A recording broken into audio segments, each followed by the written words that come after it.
What's up everyone, welcome back to another video, and this video I'm going to talk about how to fix Windows key is not working on a Windows 11 and how we can fix this up. So let me directly get into this step.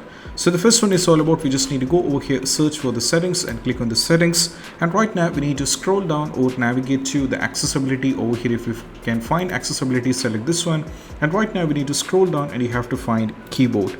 And right now over here, make sure the filter key, if it is turned on, we have to turn this off, and that's the first and foremost step we have to try.